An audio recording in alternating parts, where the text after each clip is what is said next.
I fibbed to you. Welcome back. I told you that it was going to be Terry Vause, and the truth is that it's Tracey Vause. And I apologize up front for not getting your name right there. That's the story of my life. Okay. But the fact that he is the Beach Safety Division Chief is not a fib, and that's the truth, right? That's me. Been a little busy this time of year, haven't you? We've been busy for the last week or so. It's we've had some activity in the Gulf of Mexico with Tropical Storm Andrea. It's created quite a bit of surf for us over the last few days. So that's warmed us up nicely for the coming summer season. And it looks like the season's going to be just packed with tourists. We're seeing increased locals. numbers, which is a good thing. Yeah, amen. Compared to the past, recent past. So we're looking forward to that. And of course, June 2 through 8th is National Beach Safety and Rip Current Awareness Week.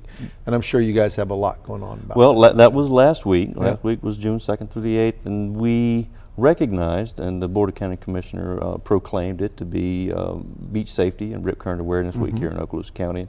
It's appropriate, being that it's the beginning of the summer season, and that's where we want to reach out to people and make sure everyone understands what they can do to be safe at the beach and what the hazards and perils of being at the beach environment are. So we took the whole week to spend a lot of time in media activity to make sure everyone is aware of exactly what they're dealing with when they're at the beach. And you and I chatted a little bit off camera that folks think that they're at the beach and it's like every other beach they've ever been to. But the reality is our beaches are a little different, aren't they? Our beaches are different. And you know, some of the things that make our beaches so beautiful and make them the world's most beautiful beaches also makes them vulnerable to a few specific hazards.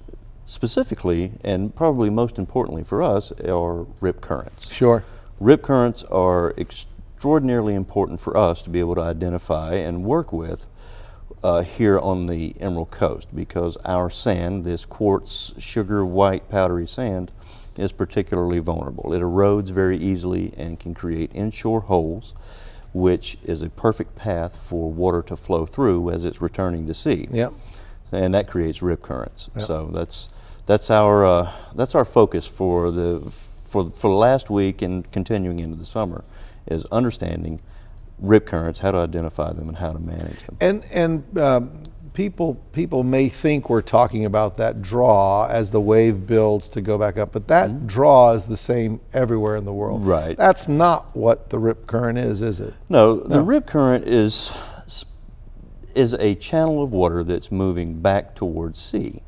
So it's moving as water piles up on shore due to wave activity. It looks for a path of least resistance, which is typically a hole somewhere that's deeper than the sides around it. And as water travels through that path of least resistance, you get a current that goes from the shore back to sea. It's misunderstood in a lot of places as a undertow or something that will pull you under. It won't. It will not pull you under, but it will take you out to sea. Certainly. So it's just a current that's moving counter to what you would expect to see. And with our sandbars the way they are, if the water comes over the first sandbar, there's only one place for it to come back. That's where it really kind of magnifies that. Absolutely doesn't it? Right. And the narrowest channels that exist right from the shore, where water travels back to the sea, that's where you have rip currents. Then those are the necks of rip currents, where the current is going to be the strongest. And to give folks that haven't experienced it an idea, I'm 6'4", 250. It will move me where it wants me to go. Absolutely right. You can't be big enough, you can't be strong enough. It will take you where it wants to go. No. The best thing you can do is enjoy the ride, because you're going to go where it wants to take you. Well, so sure. People show up down here and have this idea that I've been working out, or I'm stronger, or I'm faster, or I'm bigger, and none of those things make you immune to it, do they? Nothing matters. No. The best swimmers, the most capable of athletes, are no match for even the puniest of rip currents. A rip current will carry anyone and everyone to sea once they're in the current. And it only takes about waist-high surface area while you're in the water to become vulnerable to a rip current's force. Yeah. So you really don't have to be in over your head. You can be in waist to chest high water, and you're going to become vulnerable to that rip current. So it's going to take you to sea. Yeah. And it doesn't matter how good you swim, you're going. Now, they can be identified and predicted, can't they? There are some typical identifiers, but the characteristics of rip currents are often subtle. So it's even difficult for us to identify them sometimes. But most often they can be identified by a break in the wave pattern, which means you will have a center area of choppy, aggregated water, maybe foam, maybe some sand in that where it's discolored. And on either side or both sides of the current, you'll have nice uniform breaking waves. So wherever you have nice uniform breaking waves and then a center section in between those breaking waves, chances are you're looking at a rip current or a forming rip current. Now, how do people, how do they avoid that problem if they want to go to the beach? There are a number of ways to avoid a rip current. Most importantly is to always swim where there are lifeguards, especially if you're going to be at the beach and on a surf beach. Swim around lifeguards. Ask lifeguards where the rip currents are, if there are any hazards. Pay attention to the posted signs. On Okaloosa Island and Okaloosa County in general, we post signs that will tell you where a rip current is if we know that one exists there. Yeah.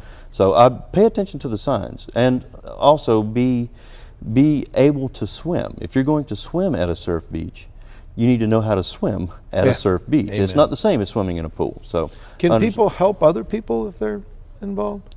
They can, but we always recommend that you don't go in to make a rescue. The majority of fatal drownings occur as a product of what's called a VEER syndrome, aquatic victim instead of rescuer. And those are people who go in to render aid to someone who is in distress. They end up the victims, and the original person in distress survives. Survives, yeah. So yell instructions. Throw them something that floats, a cooler on the beach, a boogie board that's on the beach, anything. Get it in the current, throw that to them, let them grab a hold of it and float. Give them instructions to stay calm. Don't do anything. Wait for help to arrive. Sure. Are there any additional summer and or beach safety tips you want to leave folks with here? Well, this year or this next week, we're beginning our junior lifeguard program. So Okaloosa County has a junior lifeguard program every year, and it's available for children ages 9 to 17 years. And we have been doing this for the last 8 years now, so we're on season number 8, and we're really glad to be doing it again. People can sign up for it on active.com. Just search for Okaloosa County Junior Lifeguards, or they can go to our website at okaloosabeachsafety.org and sign up for it that way. Fantastic. Tracey, I really do appreciate all you're doing to make our beaches safe, because it really is a beautiful place, and it's horrible to have it tarnished by any kind of catastrophe or tragedy. Sure. So thank you very much for all your hard work. Thanks for having me. I have one quick announcement to make before we leave. The second Wednesday breakfast will be held July 10th, 7:30 at the Niceville Assembly, located at 108 Highway 85 North. All chamber members and prospective members are welcome to attend. God bless you all, and good night.